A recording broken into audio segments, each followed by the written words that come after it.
Hi everyone, thanks for joining me for today's craft. We have a fun one for you today. We're going to be working on our own painted shoes. Now we haven't done quite this craft before at the library. We've done, paper covered shoes before. That was a lot of fun, but this one is a craft that I really enjoy to do on my downtime. If you've ever seen me out in public, I do have a really cute pair of the Fault in Our Stars shoes. I love trying to take your fandom and kind of putting it on your clothes there, so I enjoy all of that stuff. But today we're going to be working on some Nightmare Before Christmas shoes, and this is going to be an interpretive kind of design. You can do exactly what I'm doing, or you can kind of take some ideas from what I'm doing and kind of make it your own, because I realize we're not all going to have the same pair of shoes. What we're really looking for is for you guys to take an old pair of shoes that maybe are a little bit beat up, like I've done here. I actually ran these guys through the washing machine this morning so that they'd be all good and ready to go, dirt-free and everything. And you could do that too, just run them through the cold cycle and throw them in the dryer and they'll be good to go for you. But yeah, basically like Converse, any kind of shoes that have a blank canvas are going to be exactly what you're going to want to do for this craft. And I'll tell you the supplies you're going to need. So the important thing is that you're going to use acrylic paint, like I have here. You can buy this in Walmart or online or wherever paint is sold, but you do want to make sure that it's acrylic, because if you use water-based, it's going to wash right out and you're going to have a disaster in the streets, and no one wants that, right? So you're going to use acrylic paint. You're going to use several different sizes of paintbrush, like I have over here. Okay, it's going to really depend on what sort of design you're going to work on. So maybe for like the bigger things, you want like a bigger brush, or I also have sponge brushes, whatever you've got around the house, something that you can work with. So you're going to need that. I'm also recommending for some of the smaller details that you bring in maybe like a Sharpie marker. That really works well for the edges. Also, you might want to try some acrylic paint markers. Those will also work really good for the fine points of your design.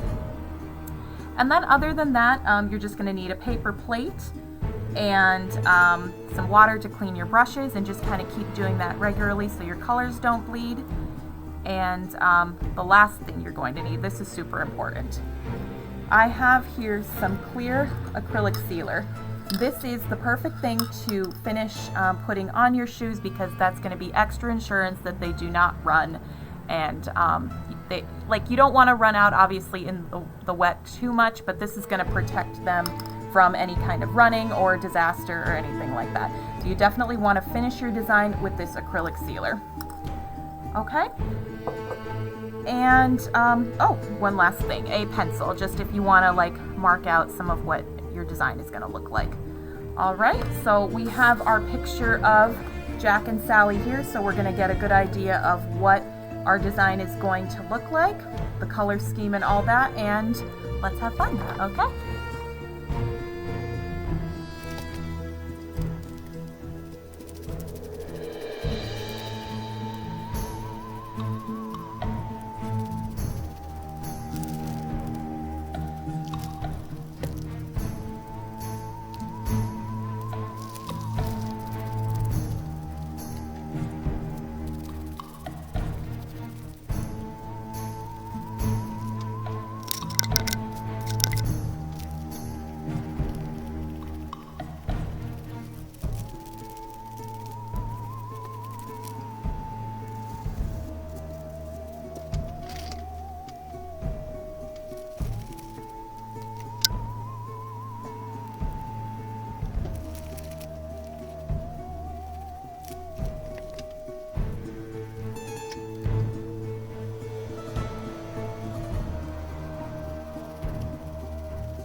That's our craft, everyone. Thank you so much for joining us. My last tip for you guys is as you're painting, if you should happen to find that you get a little bit of paint somewhere on the rubber of your shoes here, you can just buff that off with a little bit of nail polish remover. But I think that these shoes can definitely carry you right into the holiday season, so you can wear them for Halloween, Christmas, you know, just like the Nightmare Before Christmas. It's a good in-between one. And maybe you want to even like zhuzh up your shoes a little bit more, add a few quotes on them, something like every day with you is Halloween, but don't put you're a nightmare before Christmas, especially if you're going to regift them. That is not a good way to keep friends. But in any case, we hope that you enjoyed the craft and that you give it a try. And if you come up with some really cool shoe design, we'd love to see them. So please send them to us. And we hope that you enjoy, like I said, and have a good day, everyone.